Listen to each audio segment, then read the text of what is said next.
বেজে গিয়েছে নির্বাচনের বাদ্যি, সামনেই লোকসভা নির্বাচন। আর এই লোকসভা নির্বাচনকে কেন্দ্র করে কি বার্তা দিলেন নাগরিক সমাজের প্রতিনিধিরা, দেখুন। বাচ্চাদের সামনে লোকসভা নির্বাচন, আবার কি মারামারি? আপনি নাগরিক সমাজের একজন প্রতিনিধি হিসেবে আপনার কি বার্তা থাকবে সাধারণ মানুষ এবং রাজনৈতিক দলগুলোর উদ্দেশ্যে? নির্বাচন অনেকবারই আসবে, কিন্তু প্রত্যেকবার নির্বাচনে এটা কাঙ্ক্ষিত নয় যে কোনো মায়ের কোল খালি হবে, কেউ তার প্রিয়জনকে হারাবে। এই দৃশ্যটা কাঙ্ক্ষিত নয়, কিন্তু এটা কাঙ্ক্ষিত না হলেও বারবার এই দৃশ্য দেখতে হয় আমাদের। আমার অনুরোধ এটা সবার কাছে, সমস্ত পলিটিক্যাল পার্টি, কর্মী, সমর্থক সবার কাছে, নির্বাচনটা নির্বাচনের মতো করে হোক। কোনো প্রাণ যেন তার জন্য কাউকে যেন প্রাণ দিতে না হয়, কোনো মায়ের কোল যেন খালি না হয়, সেটা যে দল হোক, যে মত হোক, যে বিশ্বাসের মানুষ হোক। নির্বাচনটা মানুষ গণতান্ত্রিক পদ্ধতিতে তার মতামত ব্যক্ত করুক এবং সরকার তৈরি হোক। এর বাইরে নির্বাচনকে ঘিরে যে হিংসা, যে অরাজকতা চলে, আমি সেটার একদম বিরুদ্ধে। সবাইকে অনুরোধ করব, আপনারা সবাই মিলে উঠে দাঁড়ান, এই কথাটা বলুন যে নির্বাচনে আমরা কোন রকম রক্তপাত, কোন রকম হিংসা দেখতে চাই না, বরদাস্ত করব না। অনেক ধন্যবাদ বাচ্চাদা। Thank you join. সাধারণ মানুষ এবং রাজনৈতিক দলের উদ্দেশ্যে আপনার কি বার্তা? চন্দনদা, গণতন্ত্র, সংবিধান এবং পরিবেশকে বাঁচানোর জন্য এইবারে ভোট খুবই জরুরি। নিজেদের সন্তান এবং নিজেদের ভবিষ্যতের জন্য এবারের ভোট খুব জরুরি, এবং একমাত্র বিকল্প রাজনীতি দিতে পারে বামপন্থীরাই। সুতরাং দিকে দিকে তাদের জয়যুক্ত করুন। অনেক ধন্যবাদ। দেবদূতদা, সামনে লোকসভা নির্বাচন, রাজনৈতিক প্রত্যেকটা দল এবং সাধারণ মানুষের উদ্দেশ্যে আপনি একজন নাগরিক সমাজের প্রতিনিধি হিসেবে কি আপনার বক্তব্য থাকবে বলুন। দেখো, একটা সমাজের মধ্যে যদি স্বচ্ছতা, ন্যায় বিচার, সব মানুষের সমান সুযোগ, সব, সেটা জাত পাত দল মত নির্বিশেষে, এটা যদি না থাকে তাহলে সমাজ ব্যবস্থাটা ভেঙে পড়ে।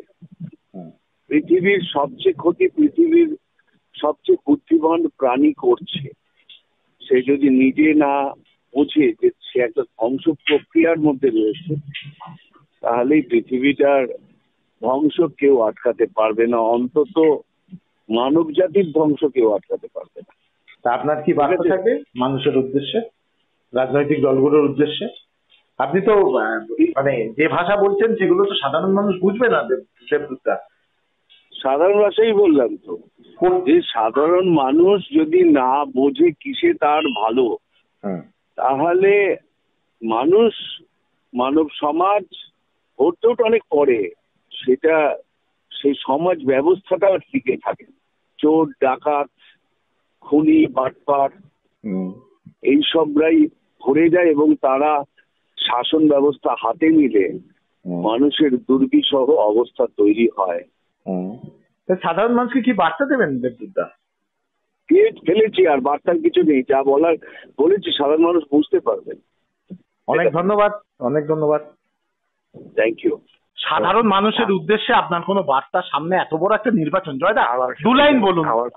আমার একটাই কথা বলবার, হ্যাঁ, সেটা হচ্ছে আমাদের হিন্দু ধর্মের বিকৃতি যেন না ঘটানো হয় এবং এটি ধর্মীয় রাষ্ট্রে পরিণত করা না হয়, এবং যারা ধর্মীয় রাষ্ট্রে হিন্দু ধর্মের একটা অপব্যাখ্যা দ্বারা ধর্মীয় রাষ্ট্রে পরিণত করতে চাইছে দেশটাকে, যেন আমরা প্রত্যেকে যার যতটুকু সাধ্য তাই নিয়ে বিরোধিতা করি তার।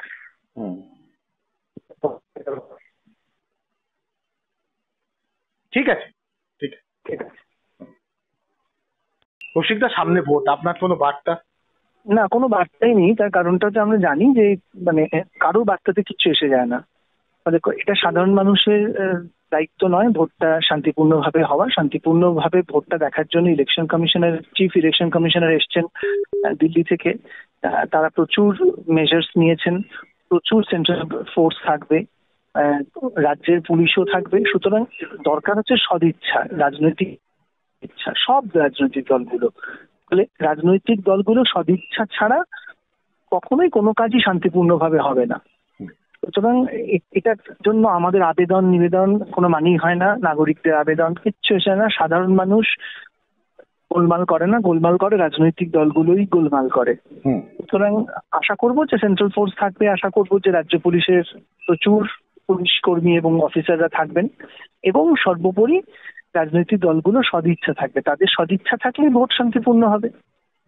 আর তাদের যদি সদিচ্ছা না থাকে তাহলে আমরা শত আবেদন করলেও কিচ্ছু হবে না। অনেক ধন্যবাদ কৌশিকদা। দিদি, সামনে লোকসভা নির্বাচন, সাধারণ মানুষ এবং রাজনৈতিক দলগুলোর প্রতি আপনি একজন নাগরিক সমাজের প্রতিনিধি হিসেবে আপনার কি বার্তা থাকবে বা অনুরোধ থাকবে? সাধারণ মানুষ এবং নাগরিক বলতে আমি দেশের সব স্তরের মানুষদেরকেই বুঝি, যাদের জীবনে সুযোগ সুবিধা, প্রচুর অর্থ আছে, আবার যাদের জীবনে কিছুমাত্র সুযোগ সুবিধা নেই, কিছুমাত্র অর্থ নেই। এই সমস্ত পক্ষকেই আমি নাগরিক, দেশবাসীকেই আমি নাগরিক বলে মনে করি। আমি একজন প্রবীণ নাগরিক এবং শিক্ষা জগতের মানুষ, এবং দেশবাসী, দেশ তথা দেশবাসীর ভালো হোক সেটা চাই। ক্রমে ক্রমে দেশ যে ধ্বংসের পথে যাচ্ছে, দেশবাসীর অবস্থা যে খারাপ হচ্ছে, সেটা আমাকে কষ্ট দেয়। কেবল নিজেরটুকু নিয়ে সুখে থাকতে পারি না। তাই আমার যে অনুরোধ তুমি বা তোমার প্রতিষ্ঠান থেকে করেছো, সে অনুরোধটি আমার কাছে খুবই তাৎপর্যপূর্ণ। আমি সমস্ত রাজনৈতিক দল, শাসক দল সহ সব রাজনৈতিক দলের কাছে আমার আবেদন থাকবে, তারা মানবিক হন, দেশের কথা ভাবুন, দলটাকে কাজে লাগান দেশের জন্য, দেশবাসীর উন্নতি সাধনের জন্য, দেশবাসীর জীবন থেকে যেন বৈষম্য দূর হয়। সমস্ত দেশবাসী এক ধরনের সুবিধা, এক রকমের সুবিধা, অর্থ, রুজি রোজগার, শিক্ষা, সবকিছুই, স্বাস্থ্য পরিষেবা সবকিছুই যাতে একরকম পেতে পারে, সেই দিকে তাদের লক্ষ্য থাকুক, এবং তারা যেন সেই দিকেই দলকে কাজে লাগিয়ে দলকে লক্ষ্য সাধনের জন্য ব্যবহার করতে পারেন। দলের জন্য কেবল কাজ না করেন, এবং দলের জন্যই দেশবাসীকে দলানুগত করার যে ইচ্ছাটা, সেটাকে তারা যেন নিবৃত্ত করেন। আর দেশবাসীকে বলবো, তারা কখনোই মনে করবেন না যে দলই তাদের কাছে সব। তারা মনে করবেন দল যেন তাদের জন্য কাজ করে, যদি না করে সেটা তারা দেখে নেবেন। দল সেক্ষেত্রে খুব স্বাভাবিকভাবেই অনেক অত্যাচার হয়তো নামিয়ে আনবে। কিছু রাজনৈতিক দল তেমন আছে, বিশেষ করে শাসক দল, অত্যাচার, নিপীড়ন ইত্যাদি নামিয়ে আনে, এবং সব দলই বলে যে আমাদের আনুগত্য যদি তোমরা গ্রহণ করো তাহলে তোমরা সবকিছু পাবে, আমরা ভোটে জিতে তোমাদের জন্য সব দেব। সেটা যে কতখানি অসত্য ভাষণ হয়ে যায়, সেটা যেন দেশবাসী এতদিনের অভিজ্ঞতায় তারা জেনেছেন, এবং ভবিষ্যৎ সম্পর্কেও সতর্ক হয়ে কোন মানুষটিকে ভোট দেবেন, কোন মানুষটার কাছে তাদের প্রত্যাশা আছে যে তাদের কথা ভেবে তারা কাজ করবেন, সেদিকটাতে সতর্ক থাকেন। আমি জানি ভোট দিয়ে নেওয়া হয়, ভোট কেউ দিতে পারে না। এইটা যেন না ঘটতে পারে, মানুষের মধ্যে এক ধরনের ঐক্যবদ্ধতা আজ জরুরি, সংঘবদ্ধতা আজ জরুরি। ভোটাররা যেন সে বিষয়ে সতর্ক থাকেন, তার যেটুকু স্বাধীনতা সেটুকু যেন এক তিল মাত্র তারা না ছাড়েন ভোট দেওয়ার ক্ষেত্রে। এই অনুরোধটুকু আমার রইল। অনেক ধন্যবাদ দিদি এতক্ষণ সময় দেওয়ার জন্য। নমস্কার।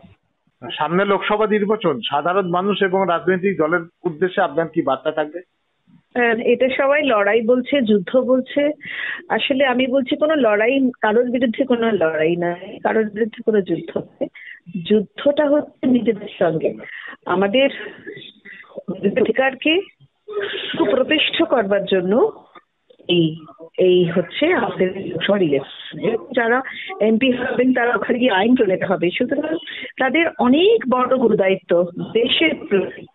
Towards the nation we must be very careful and like a soldier. মানে ভারতবর্ষকে বাঁচানোর যে আমি কোন দল করছি তুমি কোন দল করছি এটা কিন্তু বড় কথা নয়। মানুষের অধিকারকে প্রতিষ্ঠা দেবেন, করবে। অনেক মানুষের অধিকার বিঘ্নিত হচ্ছে। আপনারা দেখছেন তো যা যা হচ্ছে, মানুষের অধিকার বিঘ্নিত হচ্ছে। মানুষের চাকরির অধিকার আছে, মানুষের ভালো করে বাঁচার, যে সম্মানকে নিয়ে বাঁচার অধিকার আছে, মানুষের চাকরির অধিকার আছে, সবকিছুর অধিকার বিঘ্নিত হচ্ছে সর্বতোভাবে। এবং আমাদের নিজেদের দেশে নিজেদের মানুষের মতো করে বাঁচারও তো অধিকার আছে, সব সময় বিঘ্নিত হচ্ছে আমাদের নিজেদের অধিকার। সেই অধিকারকে প্রতিষ্ঠা করার, এটা যদি বলেন যে এটা লড়াই বলুন, যুদ্ধ বলুন, এটা নয়, এটা হচ্ছে আমাদের নীতি। আমাদের নীতি কি হবে সেই নীতি নির্ধারণ করতে হবে। শুধু অভিনয় করে একদিনে পলিটিক্স করতে তো হবে না। পলিটিক্স মানে কি, রাজনীতি মানে কি, নীতির রাজা।